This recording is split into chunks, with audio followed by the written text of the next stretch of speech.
자, 봅시다. 자, 저번 시간에 신경계 정리 한번 해봤는데요. 신경계가 너네 알다시피 크게 중추신경계랑 뭘로 나눌 수 있다 그랬어요? 말초. 그리고 중추신경계는 뇌하고 척수. 그래서 저번 시간에 뇌까지 했었고요. 오늘 척수인데요.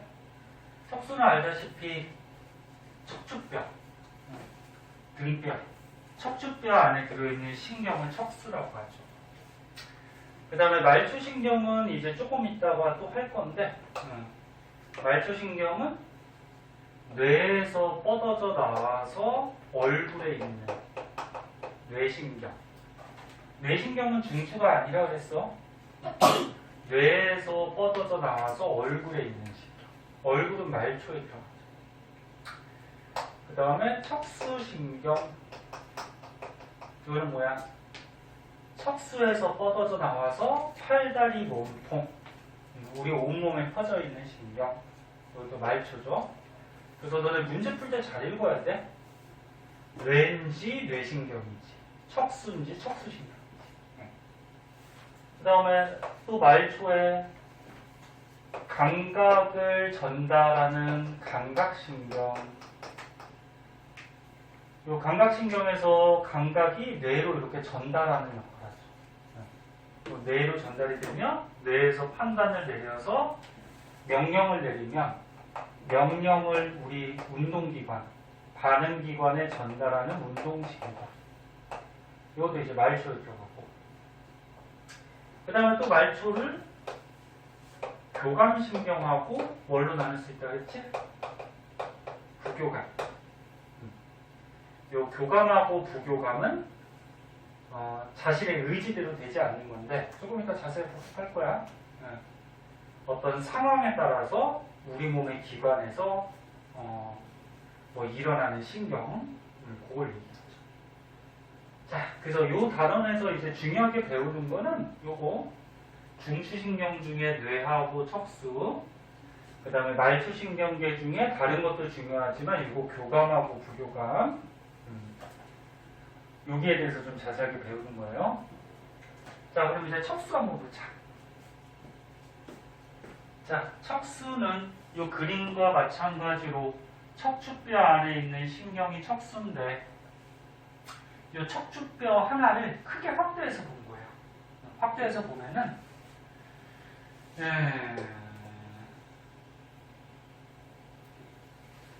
자, 이게 척추뼈라고 하자.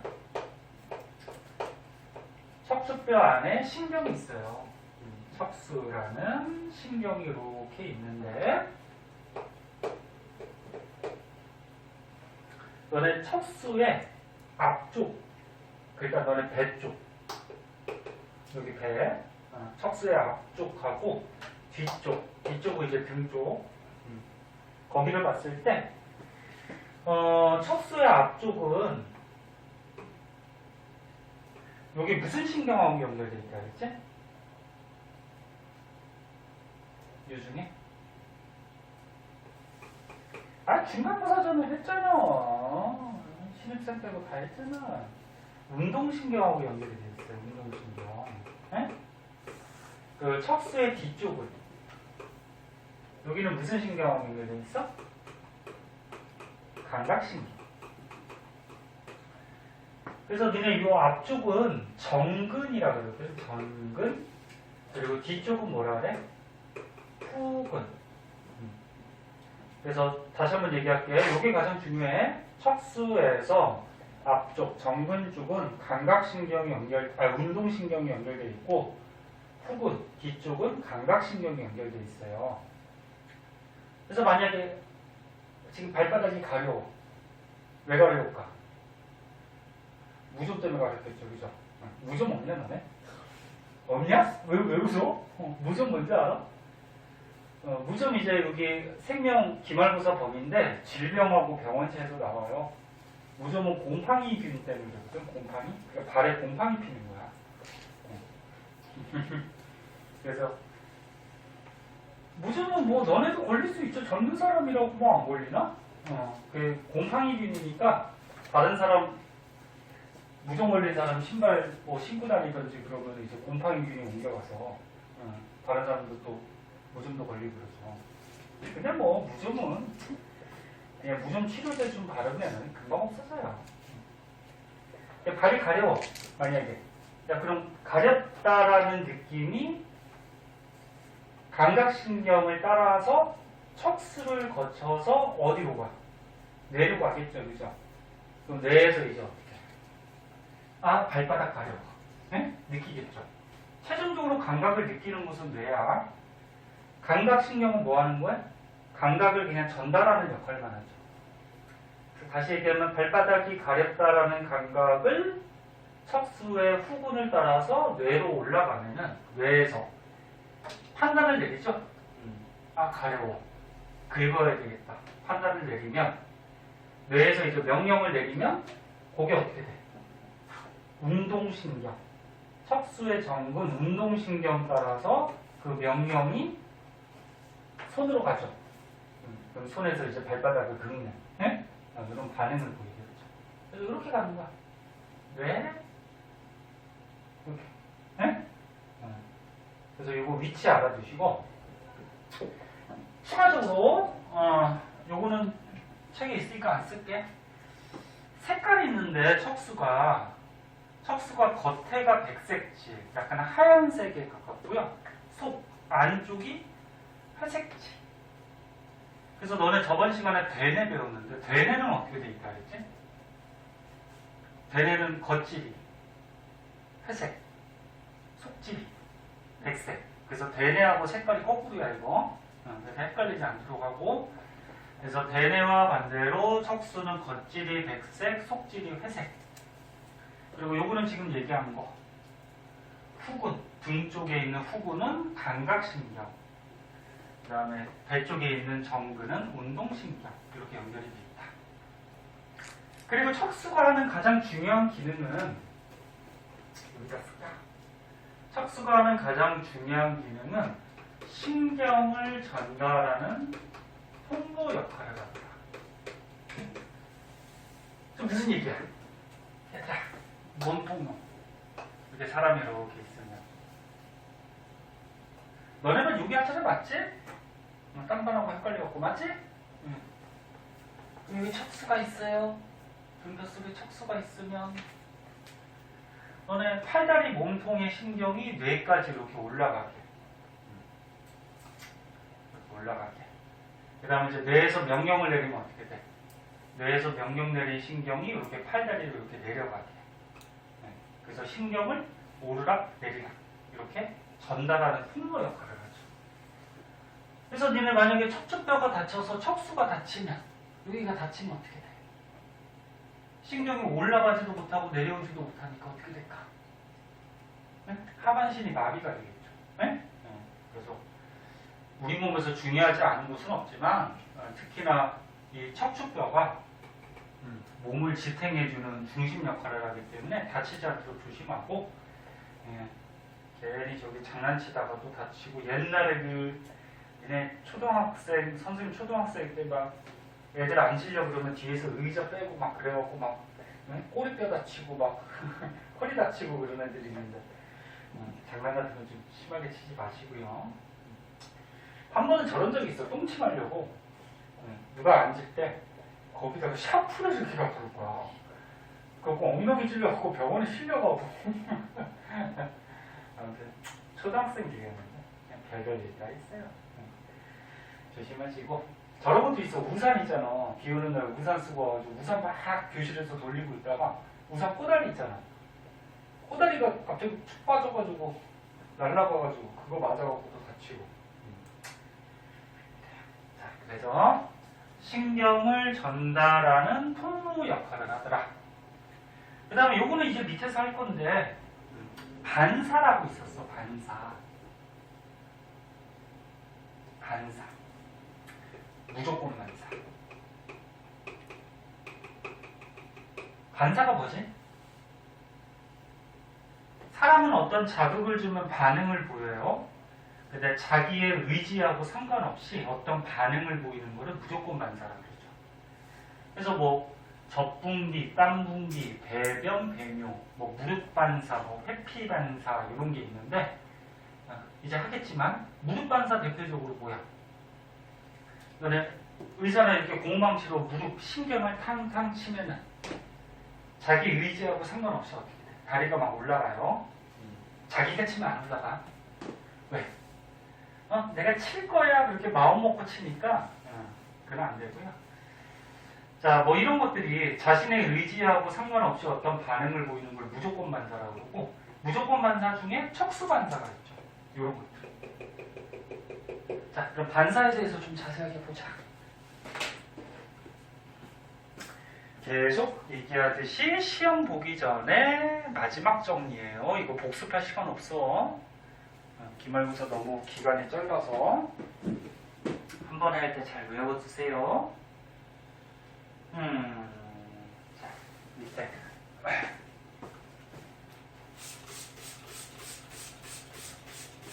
친구야, 이거 기억나지? 안 나? 조건이 있는 거죠. 조금 나? 승훈아 솔직해, 그지? 모른다 그러고 기억 안 나면 안 한다 그러고 집에 가고 싶으면 가자 그러고, 그지? 시간 다 되면은 딱 시계 보다가 선생님 집에 안 가요? 그러고, 그지?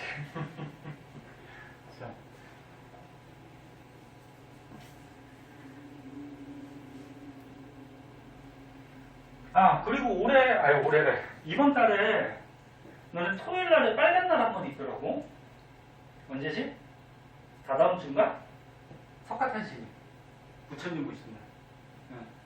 정상 수업이에요. 정상 수업이에요.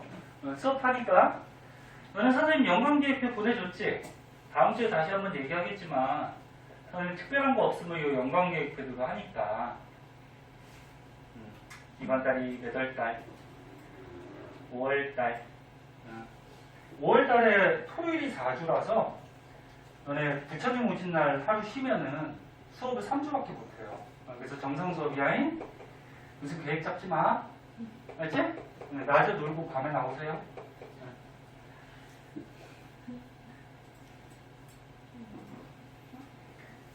자, 봅시다.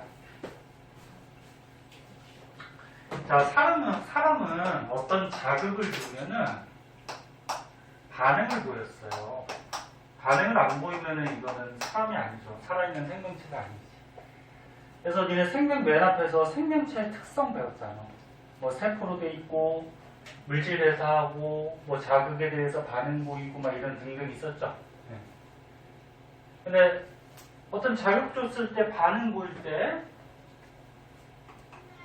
의식적인 반응이 있었고, 그 다음에 무조건 반사라고 있었어. 무조건 반사. 의식적인 반응은 뭐니? 말 그대로 의식적. 자신이 생각해서 반응을 보이는 거죠. 네? 그러니까 대뇌. 생각하는 거는 대뇌에서죠. 대뇌가 생각을 해서 자기 의지대로 어떤 반응을 보이는 거. 그래서 너네 수업 시간이야. 선생님이 칠판을 열심히 쓰고 있네. 그럼 자기가 칠판을 딱 보고 필기해야 되겠다. 그렇게 판단을 내린 다음에 반응을 보이면 그건 의식적인 반응이야. 그 무조건 반사는 뭐였어? 이게 뭐지? 자신의 의지하고 상관없이. 그러니까 무조건 반사는 중추가 대뇌가 아니야. 중추가 대뇌가 아니고 어떤 것들이 있었지? 방금 한 척수. 응? 척수가 중추가 된 척수 반사. 그다음 저번 시간에 뇌 중에 너네 중간뇌 있었잖아. 중간뇌. 네? 중간뇌에서 반사를 일으키는 중간뇌 반사. 연수에서 반사하는 연수 반사. 뭐 이런 것들이 있었죠. 그럼 얘네들은 어떤 반응을 보이는 중추가 얘네들이기 때문에 대뇌가 중추가 아니야. 그래서 자기의 의지대로 하는 게 아니야. 그럼 척수 반사의 대표적인 거 뭐 있니? 그치. 무릎 반사. 아까 얘기한 거. 무릎에 고무망치 같은 걸로 신경을 빵빵 치면은 자기 의지하고 상관없이 무릎이 막 올라가죠? 이런 거. 그리고 회피 반사라 그래서 회피가 뭐야? 피하는 거. 그치? 그래서 오늘 무빈이도 나와야 되는데 수업을 회피하고 싶어서 친구하고 약속 있다고 뻥치고 저 뻥인지 진짜인지 문자 보내고 그냥 수업 좀 나와줘 좀 제발. 그 너네 3명 언제 할 거야? 저번 주에 안 하는데. 응? 서인아 무서웠어? 유튜브 올려줘? 네. 집에서 볼래? 네. 유영이도? 그럼 집에서 꼭 봐야 돼. 네. 알지? 오늘 올려줄 테니까 봐. 네. 다음 주까지. 대답은 잘해. 수업 나오는 게 좋지. 그래서 회피 반사는 뭐야? 피하는 반사인데 뜨거운 거 만약에 예를 들어서 이 밑에 그림에 있는 거 같이 뜨거운 주전자에 갑자기 손이 닿았어. 그 갑자기 피하는 거. 만약에 야 뜨거운데 손이 닿았는데 아 뜨거. 피해야 되겠다. 그렇게 생각해서 판단해서 피하면 어떻게 돼? 벌써 다 되겠죠, 그죠? 그래서 빨리 피하기 위해서 회피 반사는 그 척수에서 일어나요. 그래서 자신의 몸을 보호할 수가 있어요. 그러니까 그림으로 간단히 그리면 여기 척수가 있어요. 척수가 있고 이제 머리에 대뇌가 있어요. 그리고 우리 감각을 느끼는 감각기관이 있는데 그리고 운동기관, 반응을 보이는 반응기관이 있어요. 자, 뜨거운 주전자에 손이 닿았어. 손. 그럼 뜨겁다라는 자극이 감각기관, 손에 있는 감각신경을 따라서 척수로 가죠. 그래서 척수에서 어떻게? 바로 반사를 하죠. 바로 반사를 해서 운동신경을 따라서 어떻게? 반응기, 팔에서 피하는 반응을 보이죠. 그럼 요 뜨겁다라는 게 뇌까지 올라갔다가 판단을 내려서 반응을 보이면 늦잖아, 그치? 그래서 바로 척수에서 보이게, 반응을 보이게, 이렇게 빨리 일어나는 회피 반사. 이게 척수에서 하죠. 그럼 의식적 반응은 어떻게 되니? 의식적 반응은? 어떤 자극이 들어오면은 감각신경 따라서 자극이 가서 척수를 거쳐서 뇌로 가죠? 그럼 뇌에서 판단 내려서 반응을 척수로 다시 보내서 운동신경 따라서 반응을 보이죠. 그래서 이렇게 뇌로 가는 건 의식적 반응이에요. 요거 말고도 아까 책에 있는 것 같이 뭐 적분비, 땀분비, 배변 개념 뭐 이런 것도 이제 척수에서 해주고 그 다음에 중간뇌는 뭐 하죠? 너는 중간뇌 눈하고 관련이 있다 그랬잖아. 중간뇌가 무슨 역할이에요? 눈동자 움직임, 그 다음에 눈에 있는 홍채 움직임. 그래서 눈하고 관련이 있어. 그래서 동공반사라 그래서 동공이 뭐라 그랬니? 여기 눈이 있어.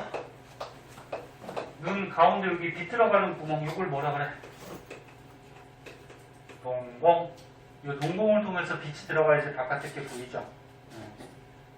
그 요 빛 들어가는 구멍, 동공 크기를 조절하는 곳이 어디야? 요 겉에.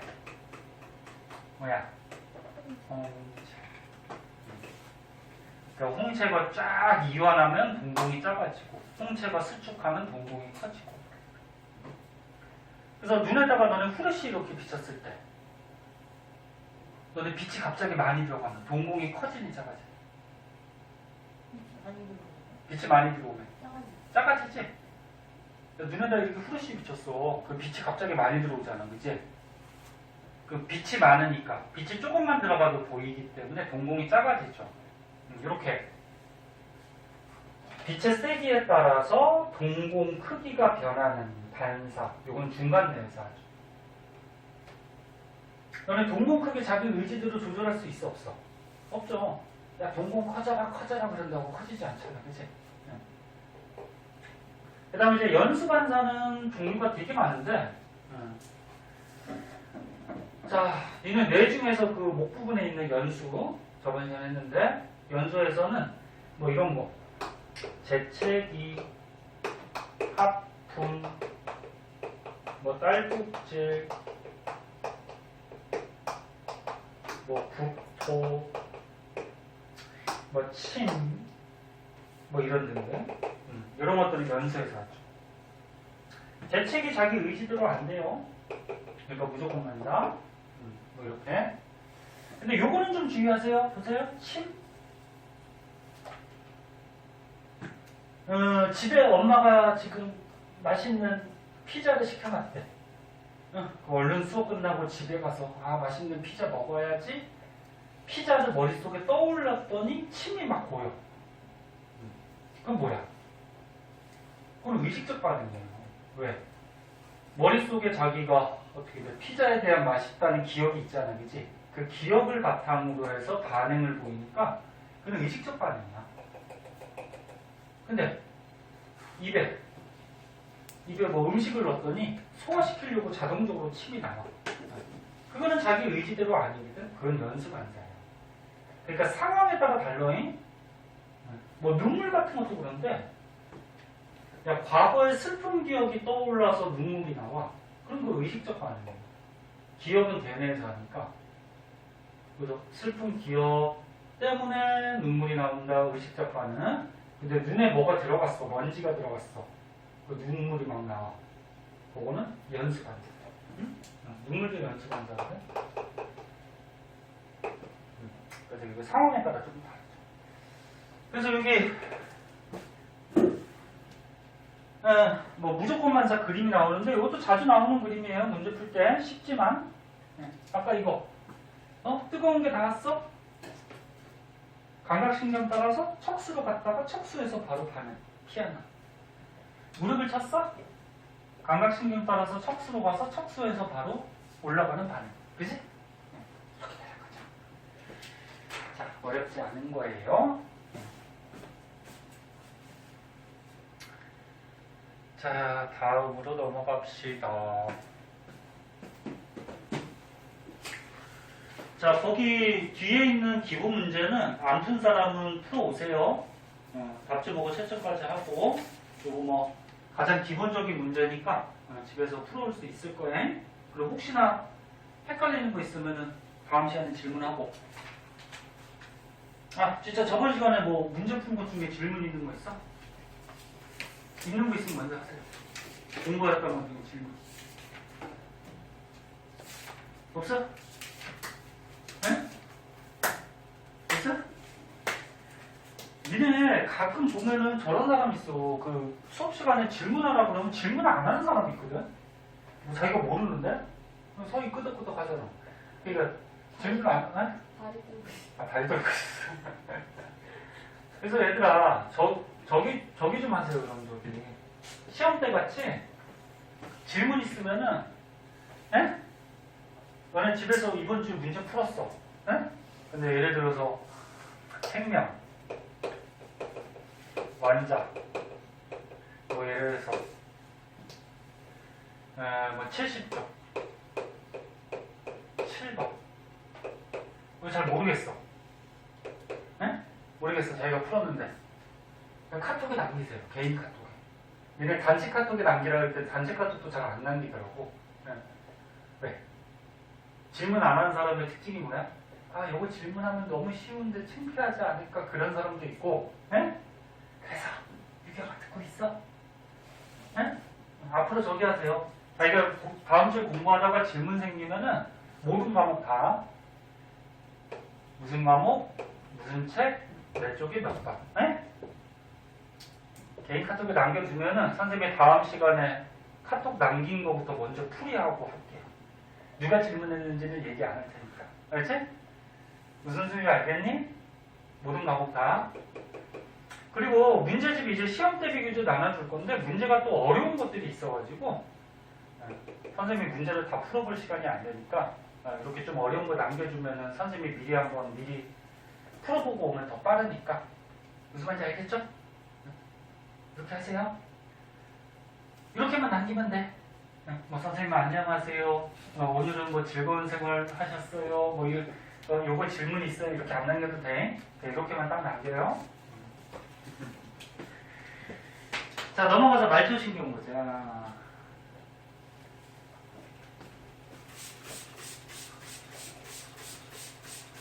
자, 조금만 더 하고 잠깐 쉬던지 하시나 봐. 말초신경.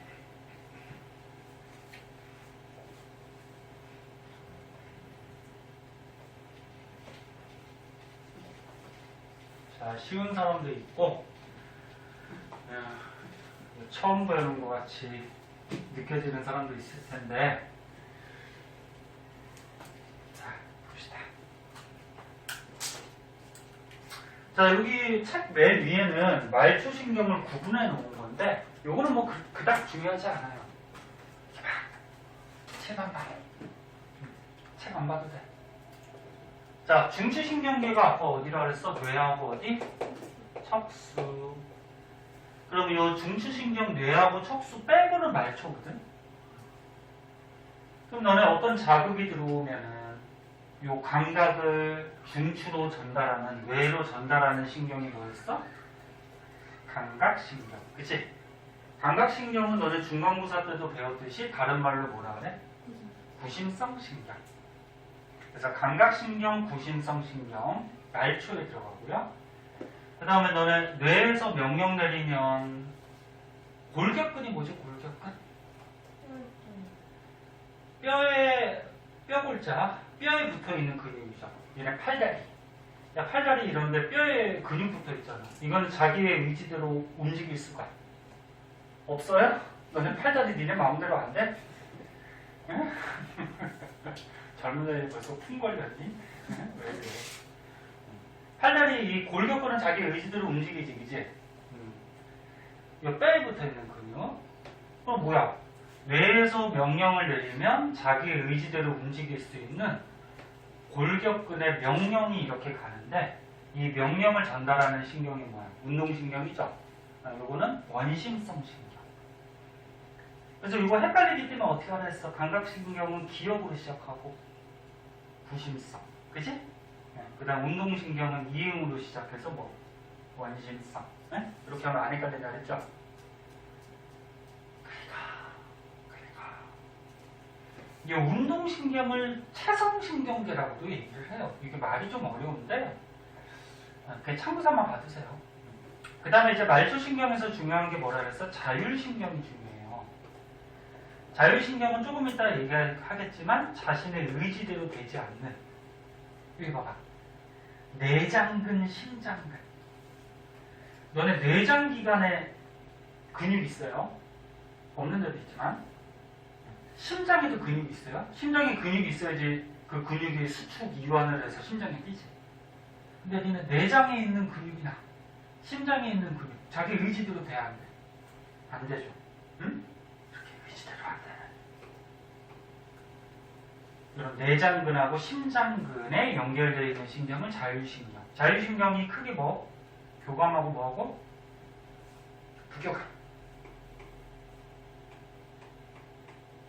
교감은 어느 때? 여기다 쓸까? 조금 이따 다시 한번 쓸 거야. 교감은 어느 때? 우리가 긴장하거나 위기감을 느낄 때 교감신경이 작용을 해요. 부교감은 언제? 안정을 취하거나 휴식을 취할 때. 그래서 뭐 심장근만 생각해볼까? 너네 긴장하면 어떻게 돼? 심장이 빨리 뛰죠. 벌렁벌렁. 그치? 그럼 그거는 자율신경 중에 교감신경에 의해서 심장근이 활발하게 움직인다. 그럼 니네 편안하게 집에서 누워서 안정을 취하고 있을 때는 심장이 어떻게 돼? 다시 느려지죠? 응?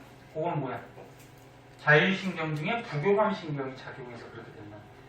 그래서 요거 빨간색으로 지금 밑줄 친 것들, 얘네들은 자신의 의지하고 상관없이 이런 상황에 따라서 이런 내장기관 같은 데서 조절이 되는 신경이다.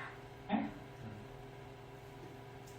그래서 이제 밑에 그림이 나오는데 여기다 먼저 선생님이 그려보고 밑에 그림을 한번 볼게요. 자, 봐봐. 조금만 더 봐. 책 순서대로 할까? 그럼 이거 채성신경계 봐봐.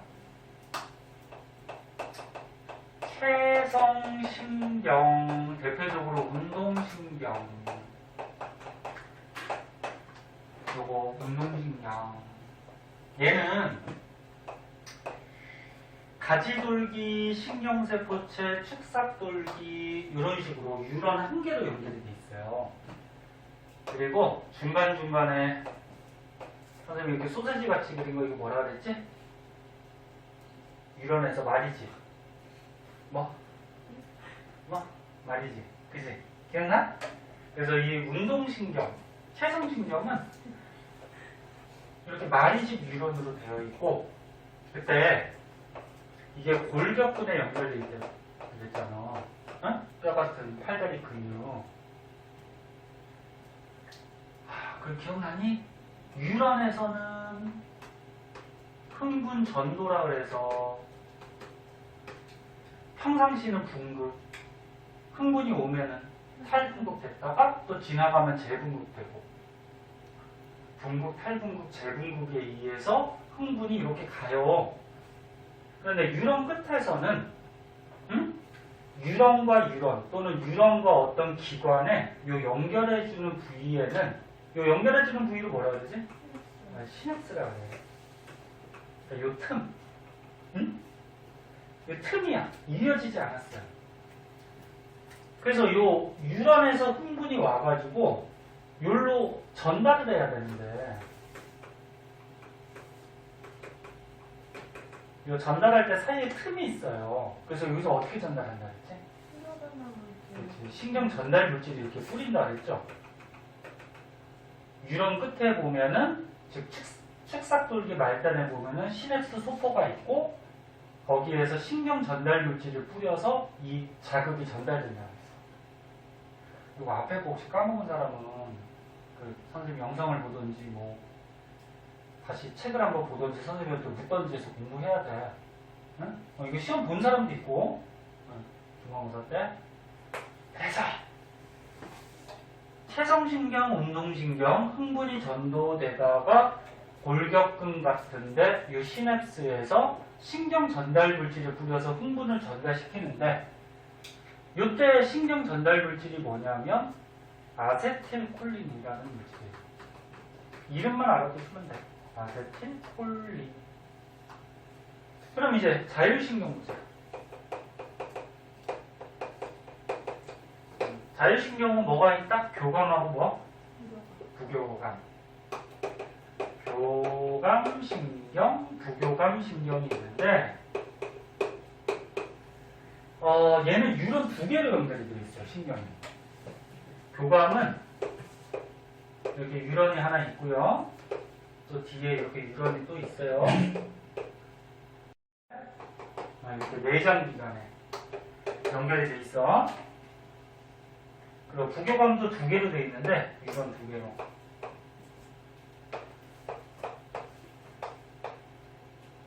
그래서 선생님이 이거 다르게 그렸죠? 뭘 다르게 그렸어? 길이. 네? 길이가 좀 다르다. 봐봐. 교감은, 봐봐. 교감은 요 유런 연결하는 시냅스 앞에 요거를 절전 유런이라고 하거든. 여기를 마디 절자 써서 마디라고 그래. 절전에 있다. 그래서 절전 유런이 짧고요. 절후 유런이 길어요. 근데 부교감은 어때? 부교감은 요 시냅스 마디 앞에 있는 절전 유런이 길고 절후 유런이 어때? 짧아요. 헷갈려도 시험을 보면. 그래서 아무튼 니네가 외우기만 하면 되는데 선생님 볼 때는 선생님이 이렇게 해서 그냥 안 까먹고 외우고 있거든.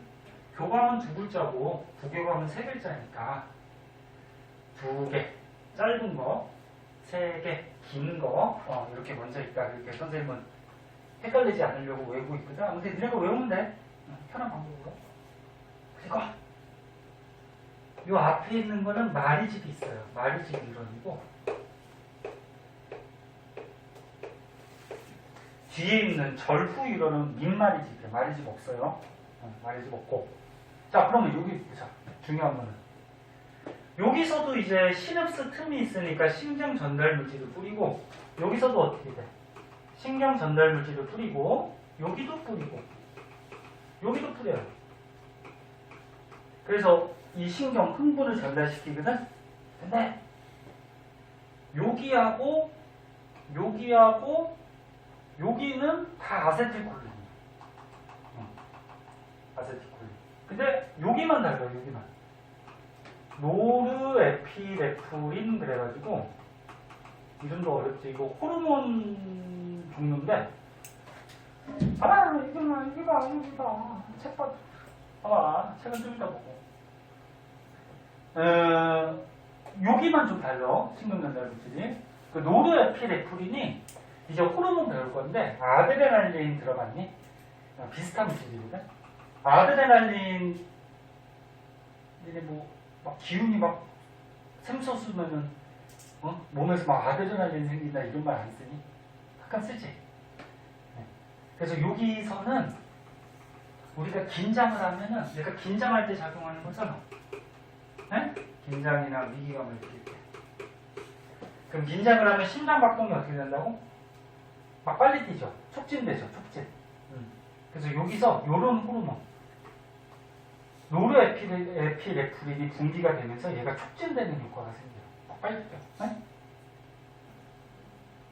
아이, 그거는 참고자만 알아두고 중요한 거는 체성신경, 운동신경의 요 연결 부위, 그 다음에 교감신경의 여기, 부교감신경이 두 군데, 여기는 전부 다 아세틸콜린.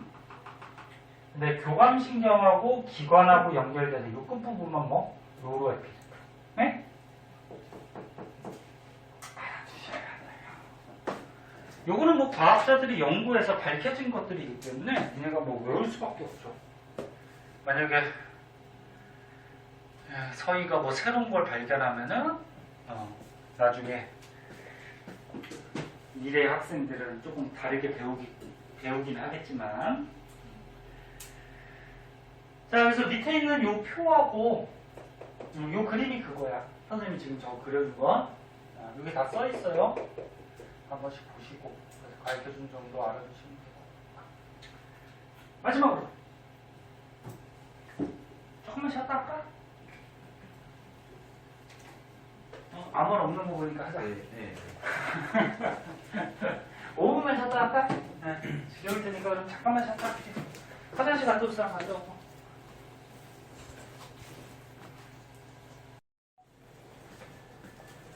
자, 볼게요. 자, 교감, 부교감. 자율신경인데요. 자율신경, 교감, 부교감.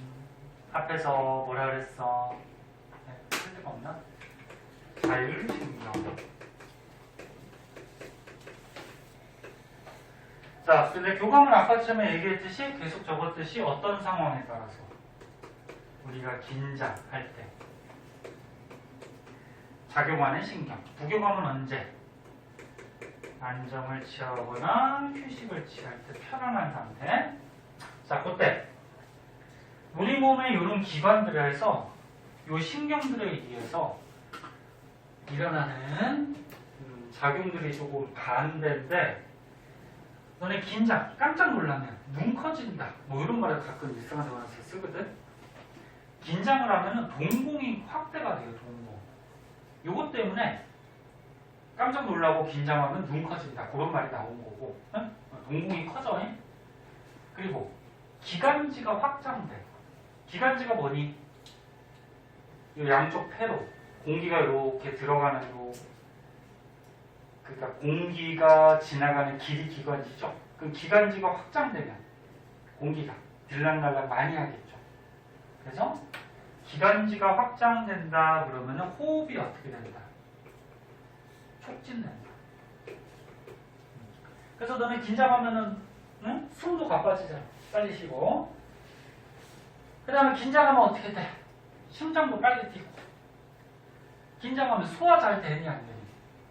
소화 잘 안 되죠? 응? 조금 이따 1시간 후에 대수능이래.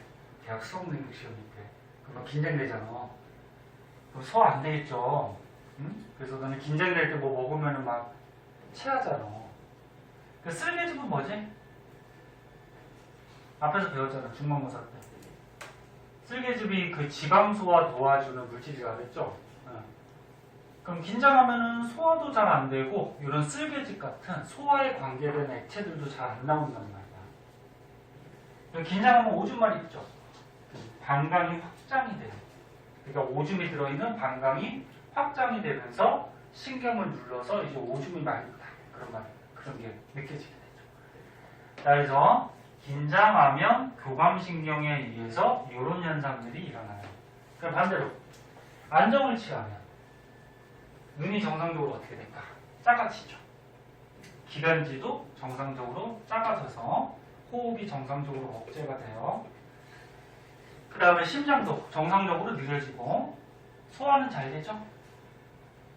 그러면 이런 소화에 관계된 액체들도 잘 나오고 안정적이니까 오줌이 잘 안 마려워요. 그죠? 방광이 수축하고. 그래서 여기에 보면은 교감, 부교감이 서로 반대작용을 해요. 이런 걸 뭐라 그러냐면 길항작용이다 이렇게 얘기해요. 길항작용. 그래서 길항작용의 뜻은 어떤 한 기관에서 어떤 반대작용을 하게 되면은 요거를 이제 길항작용이라고 해요.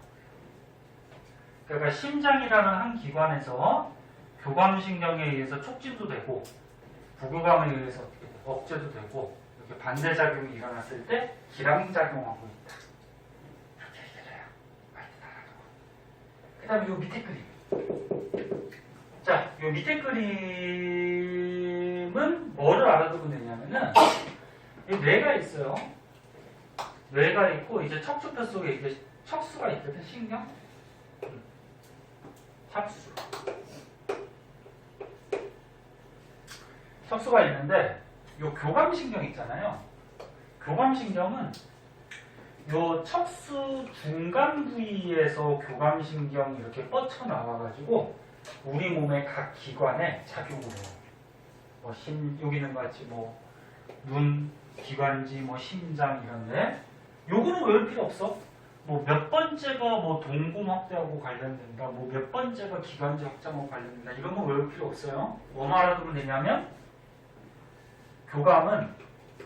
교감신경은 척수의 어디? 중간 부분에서 이 신경이 각 기관에 연결되어 있다. 그렇게 알아두면 되고 그럼 부교감은? 부교감은 이렇게 척수가 이렇게 있으면 척수 끝부분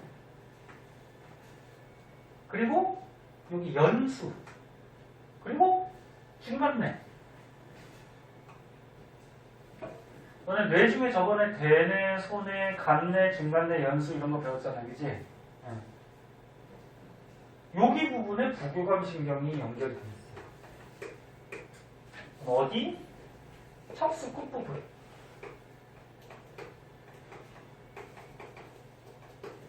또 어디? 뇌 중에서 어디? 중간뇌하고 연수. 그러니까 위아래. 여기 부분에 부교감 신경이 연결되어 있어. 그래서 위치만 좀 알아두세요. 위치만 좀 알아두시고. 자, 그래서 말초신경계는 이 정도 개념이 이제 중요한 개념이고, 이제 문제 나왔을 때 조금씩 응용할 수 있어야 되고, 문제는 일단 풀어오시고, 밑에 보면은 신경계 질환이라고 있어요. 이 신경계 질환은 뭐 너무 쉬워서 나오질 않아요. 시험에는 안 나오는데 혹시나 모르기 때문에 뭐 정도만 알아두냐면 중추신경계 이상이 생겼을 때는 알츠하이머병, 파킨슨병 뭐 이런 병이 걸릴 수 있다. 뭐 이런 발병원이라고 증상은 이거는 몰라도 돼. 그냥 심심할 때 읽어봐. 그 다음에 말초신경계 이상이 생기면 어떻게 된다? 근위축석, 측삭경화증을 하고 무결익병 그렇게 얘기하거든. 요거는 길랭발의 증후군. 이런 거는 말초신경계 이상이야. 그래서 만약에 보기 중에 야 길랭발의 증후군은 우리 몸에 중추신경계 질환이 생긴 것이다. 그럼 틀린 거지. 그래서 이렇게 이 정도만 알아두세요. 네? 뭐 발병 원인, 증상 이런 것까지는 뭐 전문적으로 들어가고 뭐 그렇게 중요한 건 아니라서 이렇게 알아두시고, 자 이렇게 해가지고 신경계는 마치도록 하고요. 그럼 뒤에 있는 문제 어떻게 돼? 안 푼 것들 있으면은 풀어야 되죠. 그래서 선생님이 배운 거는 미리미리 푸시라고 그랬어요. 중단원이 끝났어요. 네? 어디까지? 수능 문제도 있네요. 어디까지? 대답을 안 해줘. 119까지. 네? 119까지 중에 자기가 중간고사 때 예를 들어서 유런을 봤어. 또는 뭐 근육까지 시험 봤어. 그럼 그거를 일단 시험 지났으니까 일단 제껴두고, 네? 자기 시험 범위 알죠? 보면은 시험 범위 배운 거 119조까지. 일주일이니까 너네 다 푸긴 하지만 최대한 풀어오시고, 네?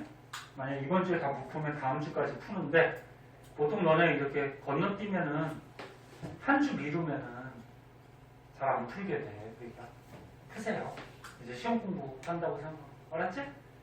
채점하고 모르는 거 체크하고 갖고 오든지, 아까 같이 더 좋은 거는 질문하기 그러면 카톡에 남겨주든지. 알았니? 가능하면 남겨놔. 그럼 선생님이 미리 보고 바로 풀어줄 테니까. 자, 이렇게 하면은 큰 2단원이 끝났어요. 이제 큰 3단원. 항상성과 몸의 조절. 그래서 여기서는 이제 호르몬에 대해서 알아요. 자, 호르몬. 122페이지. 호르몬 한번 꺼내보고요. 선생님 저거 복사한 거 금방 찍어줄 테니까 잠깐만.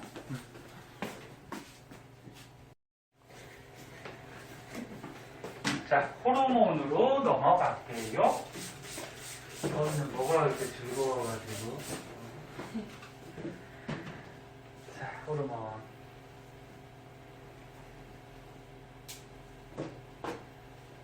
너는 다 개인적으로 보면은 다 예쁜데, 아니 얼굴이 예쁘다는 게 아니고 마음이 예쁜데 공부만 좀만 더 하면 더 예쁠 것 같은데. 얼굴 못생겼잖아 다들, 그치? 그렇게 인정을 해버리면 선생님이. 자, 승우야. 자, 호르몬. 이거 중학교 때도 잠깐 나오는데요. 고등학교 때는 좀 자세하게 배워요. 특히나 이거 외울 거 엄청 많아. 니네 오른쪽 페이지에 요거 호르몬 종류들 있잖아. 우리 몸에서 군데군데에서 어디에서 무슨 호르몬 나오고 어떤 작용하는지 이거 다 외워야 돼. 이거 응? 설명은 하겠지만 다 외워요. 그 중에 잘 나오는 건 있어요. 그래도 다 외워두셔야 돼요.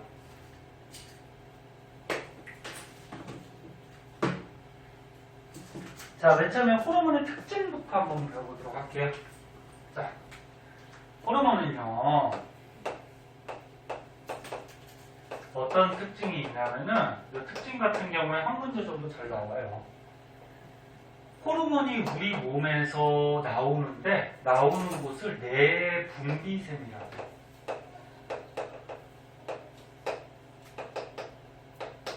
그러니까 몸 안에 분비샘이 있어. 호르몬이 나오는. 얘네 호르몬이 이 피부 겉으로 막 흘러다니니? 막 생장호르몬, 성호르몬이 막 흘러다녀? 아니죠. 몸 안에서 나와요. 그래서 몸 안쪽에 분비샘에서 분비가 되고, 호르몬만 이동하는 관은 없어요. 네? 그래서 분비관이 따로 없어서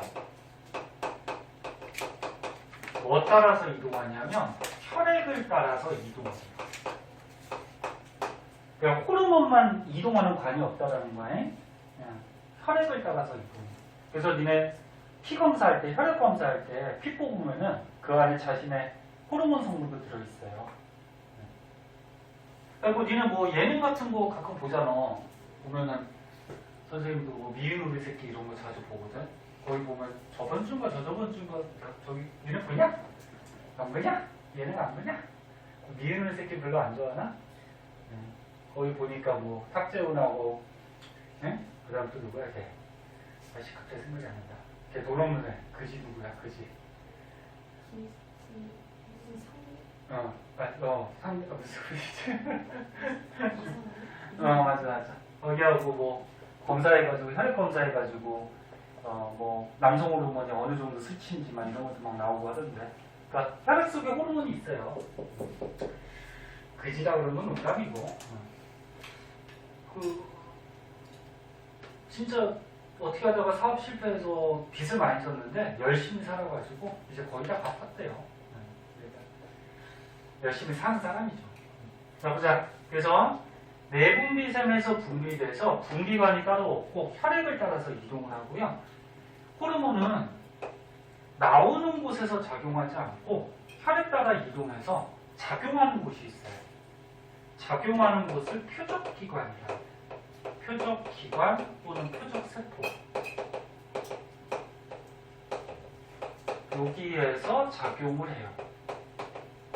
표적이 뭐야? 뭐 목표라는 얘기죠. 그래서 여기 이런 그림이 나와 있어. 봐봐. A라는 호르몬은 내분비샘에서 분비가 됐어. 그 A 호르몬이 나오는 내분비샘이 있어. 근데 호르몬만 분비되거나 이동하는 관이 없어서 혈액을 따라서 이동을 해서 이게 어디로 갔어? 이렇게 이동을 혈액을 따라서 이동해서 얘가 작용하는 곳, 표적기관, 표적세포에서 이 호르몬이 작용을 해요. 이렇게. 근데 이제 다른 호르몬, B라는 호르몬은 B라는 또 내분비샘, 다른 곳에서 나와서 얘도 혈액 따라서 이동해서 얘가 작용하는 표적기관, 표적세포에서 또 작용을 해요. 그러니까 이 그림에서 우리가 알 수 있는 건 뭐야? 호르몬은 내분비샘에서 분비돼서 혈액 따라 이동해서 작용하는 곳이 정해져 있다. 네? 근데 호르몬마다 하는 기능이 다를 테니까 호르몬이 작용하는 표적세포도 어때? 다르겠죠? 응? 뭐 이런 걸 확인할 수가 있고. 그 다음에 호르몬은 우리 몸에서 적은 양이 나와요. 많은 양이 나오진 않아. 적은 양으로 우리 몸에 뭐 생리작용이라고 해서 생리작용은 그냥 저거라고 생각하면 돼. 몸에서 일어나는 무슨 반응들, 화학 반응들. 근데 이 적은 양이라도 안 나오면 어떻게 되지? 결핍증이 생겨요. 그래서 예를 들어서 너는 생장 호르몬이 제대로 분비가 안 되면 결핍증. 어떻게 돼? 키가 안 자라는 뭐 난쟁이병, 뭐 외소증 이런 게 생기고요. 근데 너무 많이 나오면 어떻게 돼? 과다증이 생기죠. 생장 호르몬이 많이 나오면 뭐 거인증, 뭐 말단비대증 뭐 이런 거. 말단비대증은 이제 손, 발, 몸에서 끝부분 있지. 손, 발, 코 이런 것들이 좀 커지는 그런 게 말단비대증. 뒤에서 할 거예요. 참고로 선생님은 거인증 아니에요. 어떤 애들 선생님 보고 키가 크니까 거인증 아니냐고 그러는데 선생님 과다증 아니에요. 거인증은 딱 보여. 선생같이 이렇게 뼈 근육 같은 게 약하지도 않아요. 되게 크고요. 보통 말단비대증에 대해서 손발도 되게 커요. 선생님 손 되게 작잖아요. 키에 비해서. 선생님 괜히 핑계 대는 게 아니고 선생님 정도는 이게 뭐 과다증은 아니고 이제 굉장히 골격도 크고 이제 키도 엄청 크고 그런 증상이 나타날 수 있죠. 그 다음에 척추동물끼리는 그러니까 등뼈 있는 척추동물끼리는 종 특이성이 없어서 그러니까 종마다 특이성이 없어 특이한 성질이 없어서 호르몬을 옮겨 심을 수가 있어요. 그래서 작용을 해요. 그래서 옛날에 그 의학이 발달되기 전에는 당뇨병 걸린 사람이 인슐린이 제대로 안 나와서 당뇨병을 걸리거든. 호르몬 중에. 그래서 어떻게 했냐면 옛날에는 돼지의 인슐린을 뽑아가지고 당뇨병 환자에다가 주사해서 치료하고 뭐 이런 적도 있어요. 그러니까 뭐냐면 같은 척추동물끼리는 특이성이 없어서 호르몬을 옮겨서 주사를 해도 작용을 해. 그러니까 돼지의 호르몬이 사람한테 들어와도 어떻게? 작용을 해요. 네? 뭐 이런 특징점이 있어요. 한번 봐두고. 자, 그러면 우리가 지금까지 뭐 배웠냐면 신경을 배웠고 지금 호르몬 배웠어, 간단하게. 그래서 밑에 보면 이제 신경하고 호르몬의 차이점들이 좀 나올 거예요. 책을 한번 보자.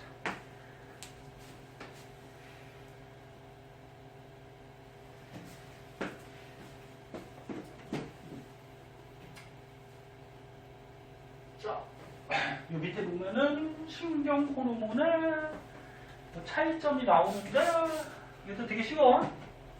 쉬워서 책으로 보고 넘어갈게요.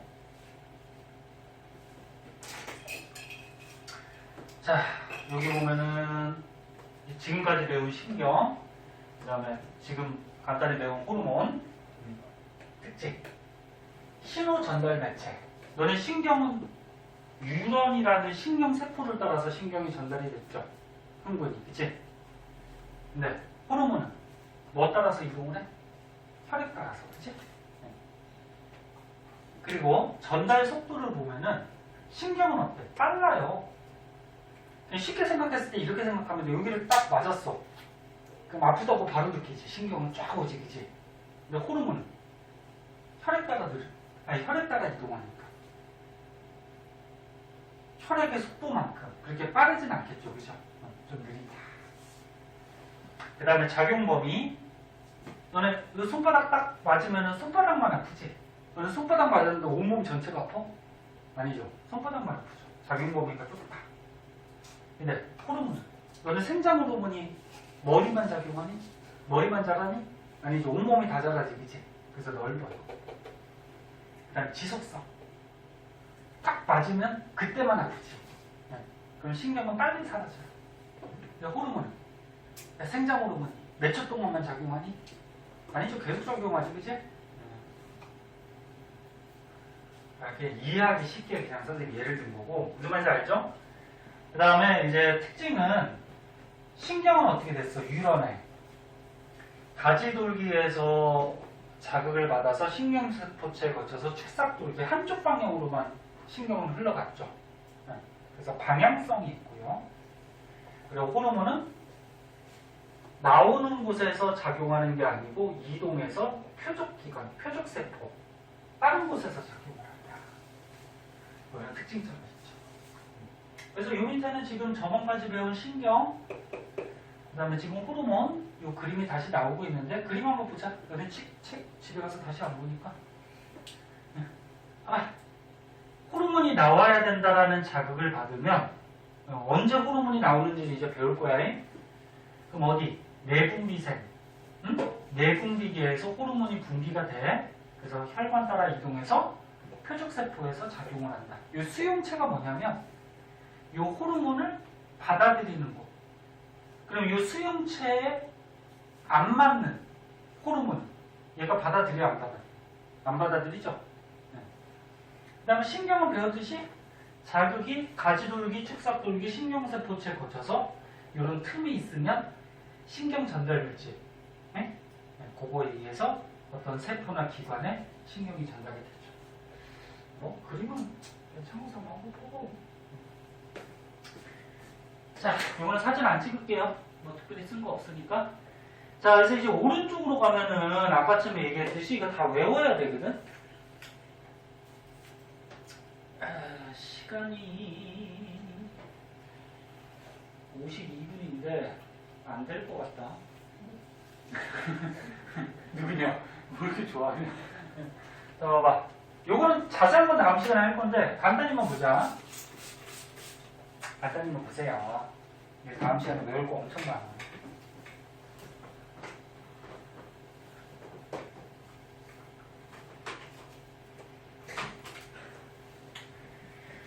자, 요게 뭐냐면 지금 사람인데 남자예요, 여자예요? 모르겠죠? 남자 같다. 정도가 있으니까. 뭐 남자든 여자든 상관은 없는데. 자, 봅시다. 여기 보면은 여기 내하수체. 얘네 전에 얘기했듯이 그 내하수체는 뇌가 아니라 그랬어. 너는 뇌는 뭐가 있었지? 중추신경계? 대뇌, 소뇌, 중간부터 해서 간뇌, 중간뇌, 연수 이렇게 갔었지, 그치? 기억나나? 요 내하수체는 뇌가 아니고요. 호르몬이 나오는 뭐야? 내분비샘이야. 내분비계 또는 내분비샘. 그래서 요거 파란색으로 지금 칠해져 있는 거 있어. 이게 우리 몸에서 호르몬 나오는 내분비샘을 이렇게 표시해 둔 거고. 그래서 내하수체 있고요. 요 내하수체에서 어떻게 돼? 호르몬 굉장히 많이 나와요, 종류가. 굉장히 많은 게 아니고, 그러니까 적은 양이 나오는데 종류가 되게 많다고. 근데 내하수체도 이걸 확대해 보면은 앞에 부분에 전엽이라고 있고 뒤에 부분에 후엽이라고 있어. 그래서 전엽 부분에 후엽 부분에 어떤 호르몬이 어떤 작용을 하는지 다음 시간에 자세하게 가르쳐 줄 거고, 그 다음에 이제 밑으로 내려가면 갑상샘이 있어요. 갑상샘 들어갔을 거야. 목 부분에 이렇게 나비 모양으로 갑상샘이 있는데 이게 또 조그맣게 부갑상샘이라고 있어. 그래서 갑상샘, 부갑상샘에서 어떤 호르몬, 어떤 작용. 시간 날 때마다 그냥 외워야지 뭐. 그 다음 내려오면 요 콩팥 있어요. 콩팥 위에 보면은 부신이라는 곳이 있어. 요 부신에서 얘도 겉질 속질이 있거든. 겉에 부분 속질 부분. 거기서 호르몬. 그 다음에 요 이자 있어요. 얘네 저번에 소화할 때도 배웠는데 이자 나오죠. 여기에서 또 너네 많이 들어본 인슐린 같은 호르몬. 뭐 이런 호르몬이 나와요. 그러니까 이자는 호르몬이 나오는 내분비샘이기도 하고, 그 다음에 소화액이 나오는 소화샘이기도 해요. 이거 다음 시간에 혹시 선생님 안 써줄지 모르니까 이것만 미리 적어주세요. 이자는 뭐라고? 호르몬 나오는 내분비샘이면서, 그치? 예? 또 소화액이 나오는 뭐도 돼? 소화샘이기도 해요.